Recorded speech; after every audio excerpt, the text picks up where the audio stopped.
Welcome to the studio. We have an interview in the house, and I would let this gentleman introduce himself to us. And he is a world leader here. We're going to talk about the situation in the world of Biafra. So let's keep it right at 89.3. Good afternoon, sir. Good afternoon to you. All right. My name is Nnamdi Kanu. I am the leader of the indigenous people of Biafra. All right. Welcome to the studio. And I'm here. I'm told that you're just coming into town, right, for a special program. Yes, I've been here for a couple of days. Okay. We had our Heroes Day remembrance on the 30th here in Atlanta at the Martin Luther King Jr. Center, and an event well attended by people, or by Biafrans, right across the United States of America. All right. Now, can you give us an idea about your organization or your group, the Biafran people? Yes. And tell us more. Give us an in-depth, view of what it is that you are working towards. The indigenous people of Biafra is a collection of Biafrans right across the world, people who have dedicated themselves to the peaceful pursuit of the restoration of Biafra.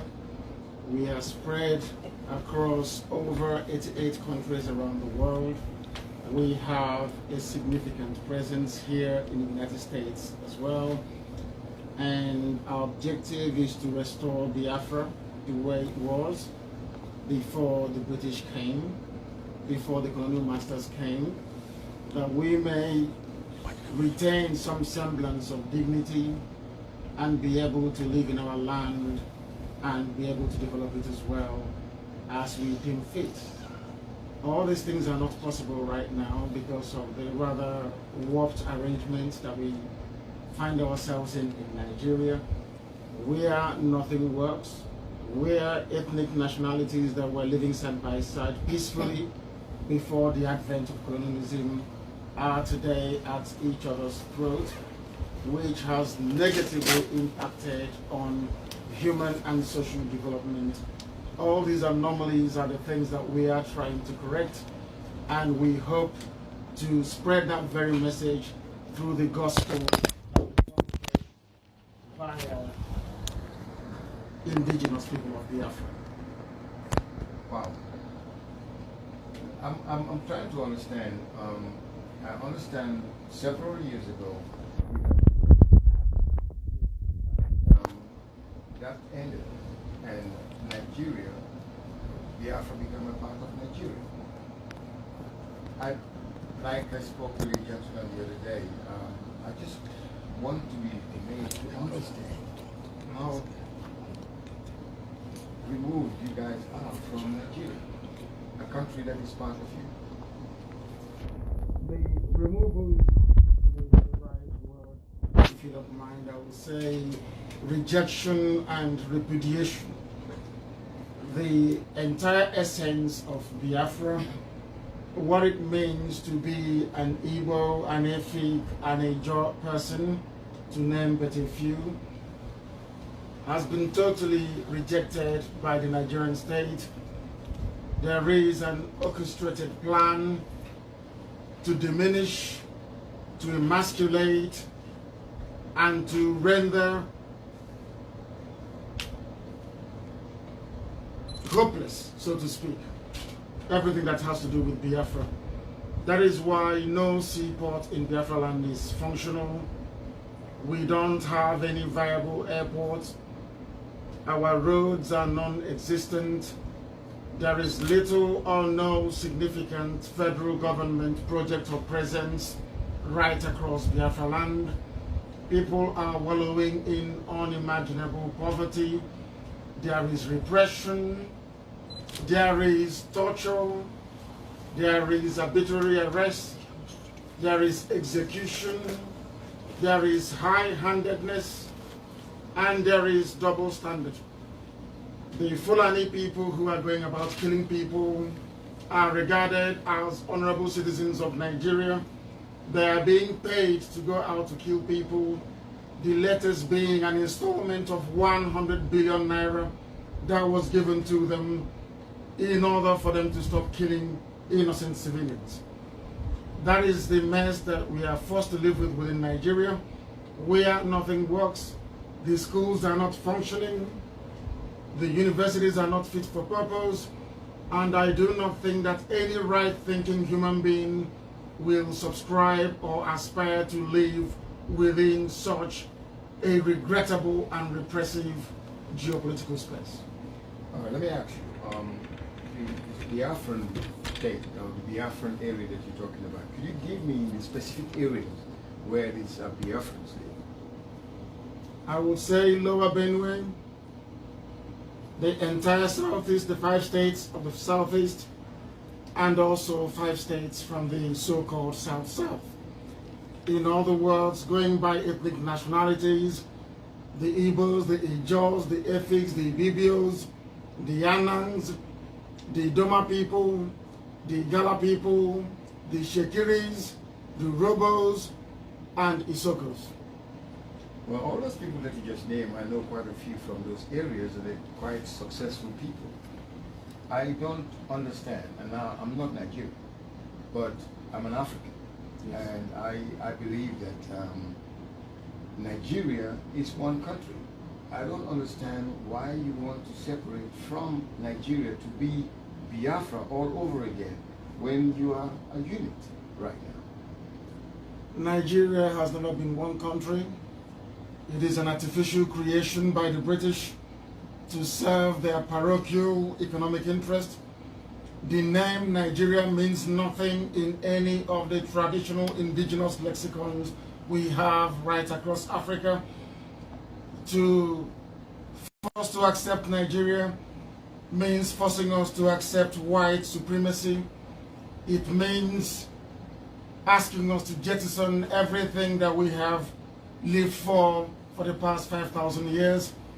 I am not sure that anybody can go to Europe and aspire to create an artificial country out of the ones that have been existing before that very person's arrival. To maintain the artificial colonial boundaries drawn up by the European masters in Africa is a disservice to humanity and is one of the principal reasons why Africa have been struggling to develop or to be taken seriously as a viable place where civilized people can come from. Therefore, we are making it very clear to the whole world, especially to your listeners, that Nigeria is a contraption. It never existed before 1914, but people inhabited those lands before 1914. So what were they called? That is what we are seeking to go back to. A reassertion of our identity to enable us to be able to develop as other civilized countries have managed to do. You cannot put people together with divergent value systems, no cohesion in terms of economic thinking or religion, and you expect something good to come out of it. That is why the entire sub-Saharan Africa is replete with nations who are struggling and who are wallowing in abject poverty. That is an orthodoxy we are determined to challenge. You have a question to sing it? I'm just curious to know what your strategic approach is to making your stance. Is it an approach of peace, like the values of MLK, for example? Are you being violent about it? What is your approach, your strategy? We are entirely peaceful. Our strategy is civil disobedience. We have learned from the very effective use of that social phenomena, even here in Atlanta, from the likes of Dr. Martin Luther King Jr. and also Mahatma Gandhi to an extent.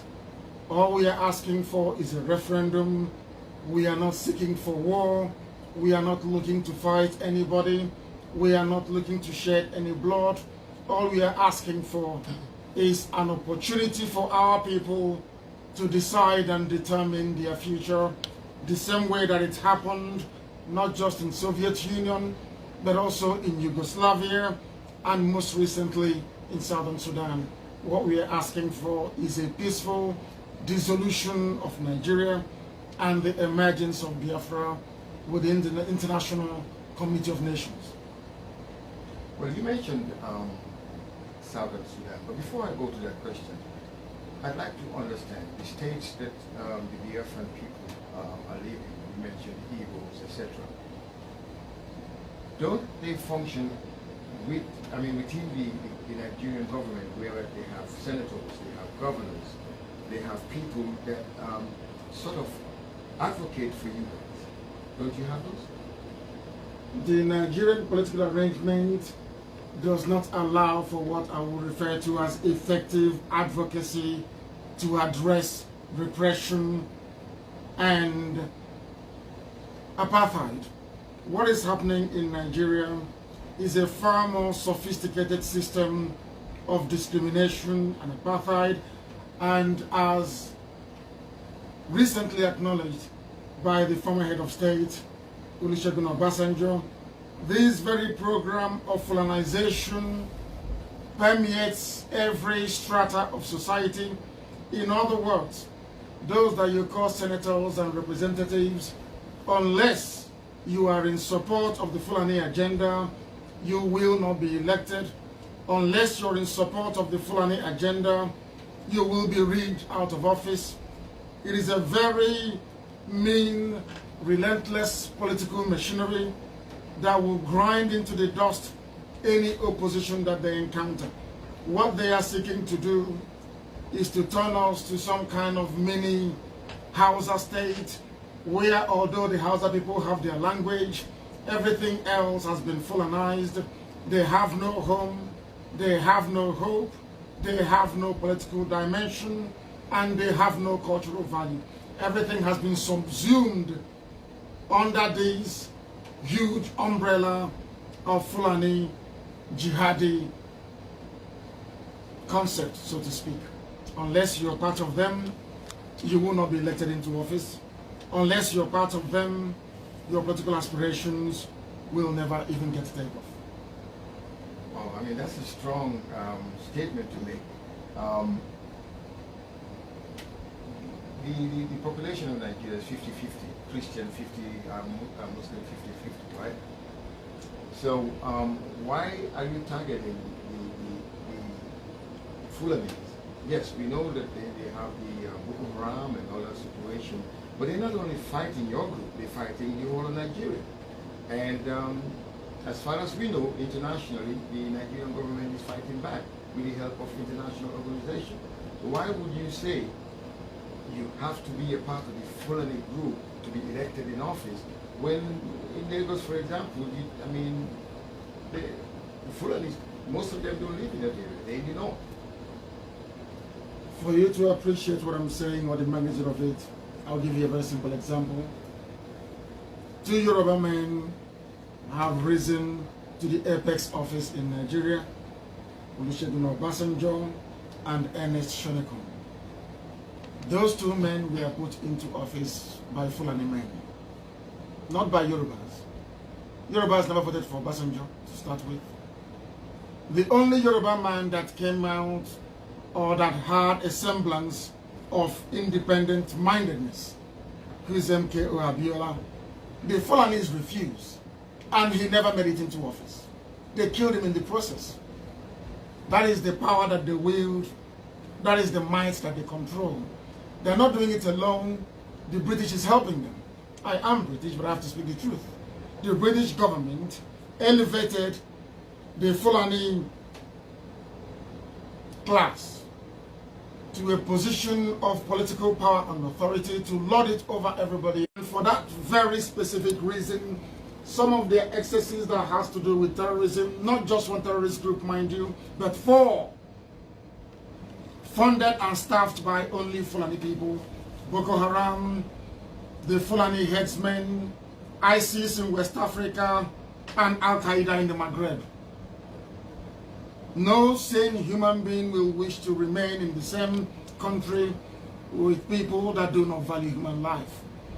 I don't want us to underestimate the power that they wield.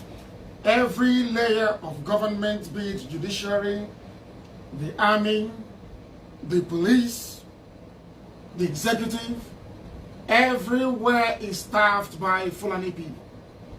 It is a level of nepotism that no one has ever encountered before.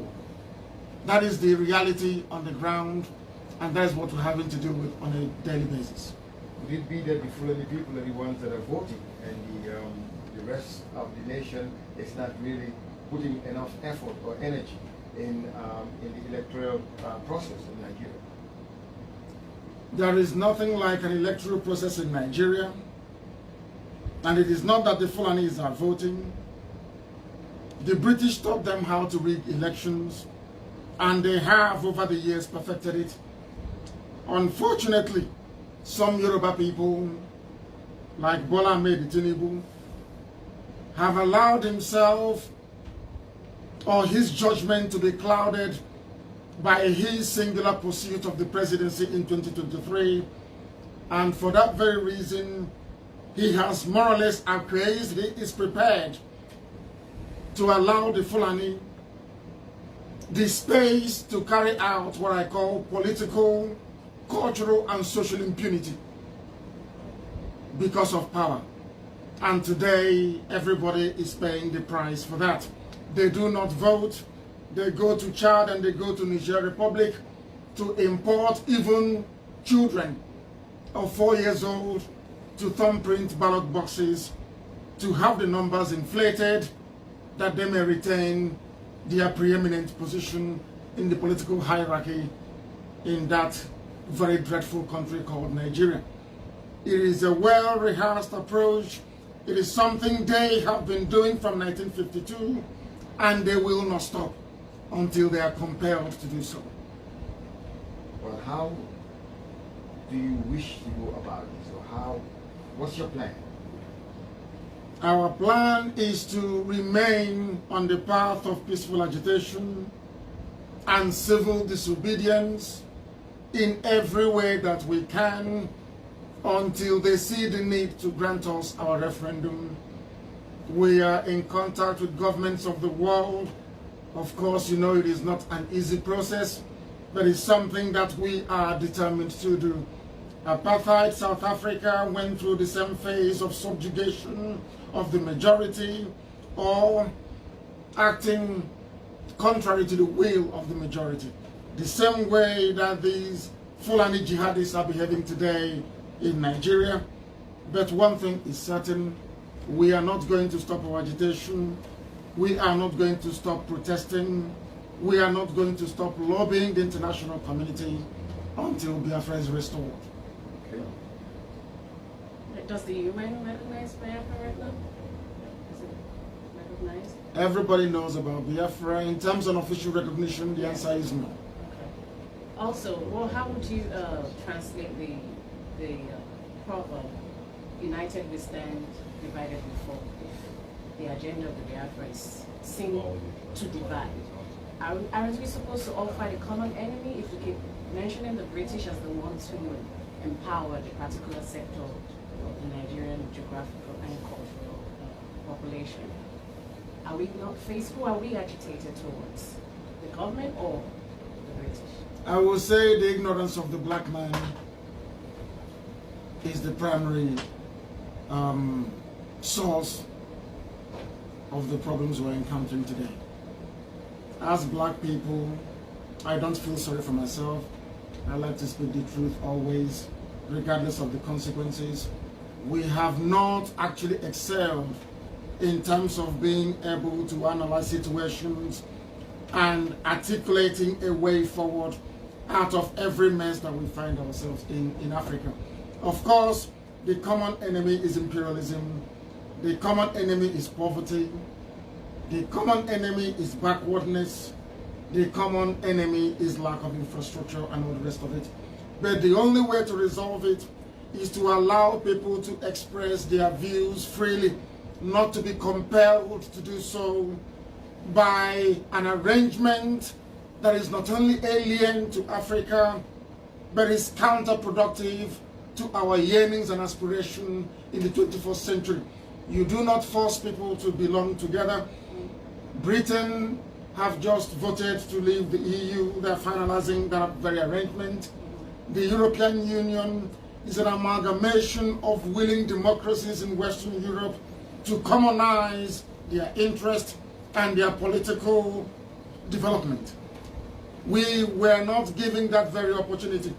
If you say to the Yorubas, to the Igbos, to the Yefiks, to the thieves to come together to agree a common formula of governance, I will begin to accept that. But nobody asked us about Nigeria. A British company came to trade, and from there they started to experiment with us. They created a country which I maintain is artificial and has no basis in natural justice nor law, and it will be inimical to our progress for us to accept it. If there is some sort of sovereign national conference that allows us to be together as a nation, people agree their constitution and how they cohabit or how they coexist, that is also excusable and understandable.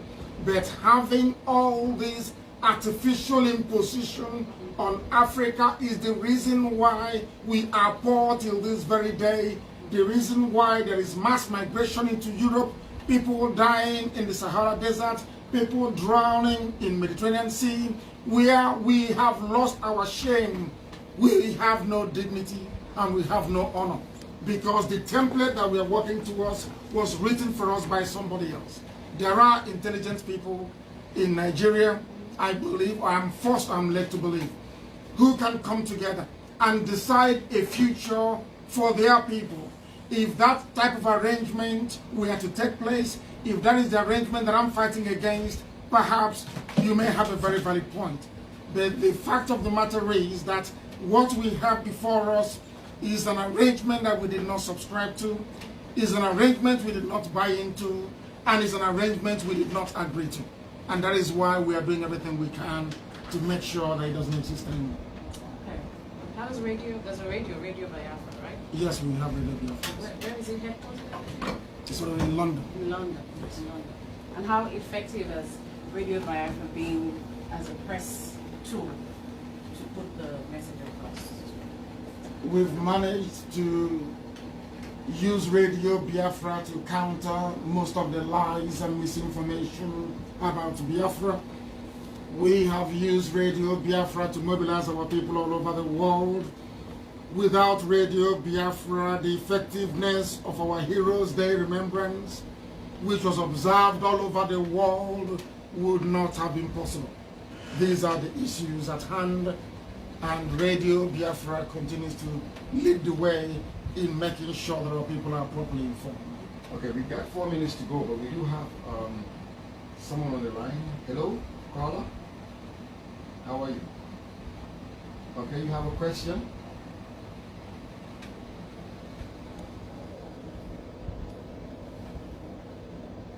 My name is... Not at all. I want everybody to be independent on their own. If you then want to have a country called Nigeria, people will then sit around the table to discuss it and to agree the modalities. That is what I'm saying, in effect. Free will of the people must prevail, as it is in America.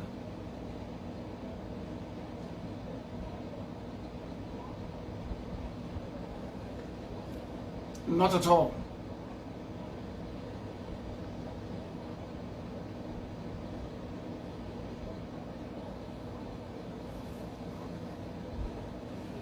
I was actually born the day that Biafra was declared, and let me say this to you, we have to fight wars to survive. America fights war every blessed year. This very second, America is fighting a war somewhere in the world. It does not matter how many years it takes or how many wars.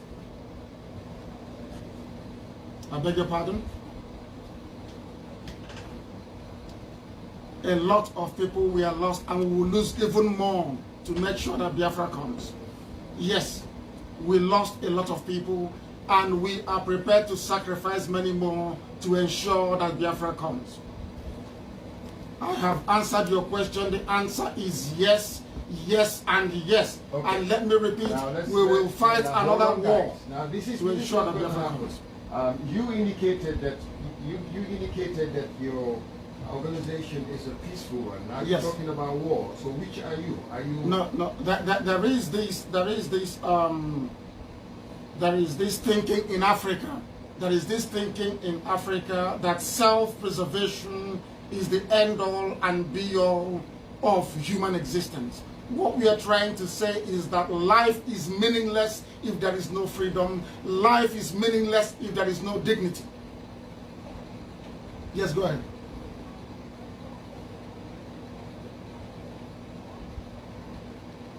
Again, if you allow me to answer you.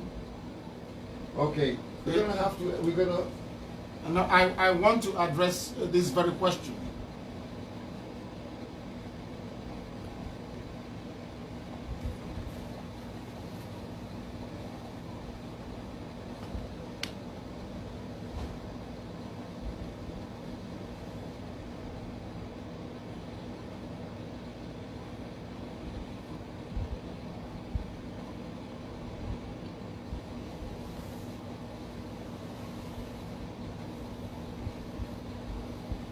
Okay. Well, Paula, I would like to end it here. Thank you very much for your call, and sir, thank you very much. And no, we actually out of time right now. It's 1 o'clock. But you have any last word? Yes, please. That is the misinformation we've been talking about on what we set up Radio Biafra. There is nothing like South nor Niger Delta. They are concoctions by people that wish to divide Biafra. And there is oil right across every Igbo state. The largest gas reserve in Africa is in Imo State, which is an Igbo state, so to speak. Even the so-called Niger Delta encompasses Abia State as well, which is an Igbo state. This trying to make the argument for Biafra to center around oil is very, very sad, regrettable, and is something that we are fighting seriously against, and why we have Radio Biafra. Such information, such ideology, such thinking and reasoning has no place in a civilized society. We are fighting for our freedom and not for oil, nor for gas. All right. Thank you very much, sir, for taking the time and coming in. And hope that you will succeed in a peaceful way. But I am an African, and I believe that we should all live together. I don't believe in separation. We are having the same situation in Senegal right now, with Casamance trying to get out of Senegal, and you know we had South Sudan, and it has not been successful. South Sudan is a mess, and you know we need to look at ourselves as brothers and sisters and work towards a peaceful solution, not try to break away. Now I understand what you said about your senators not doing their job, but then vote them out, get somebody that will do what it takes to bring Biafra to what you want Biafra to be. Once again, I'd like to say thank you very much, and I thank you very much, gentlemen, for bringing your leader in, you know, and enlightening us about what your struggle is, and we hope that it works out. Thank you very much. Thank you very much. Thanks. All right, it's 2 minutes past the hour of 1 o'clock. You're listening to 89.3 FM.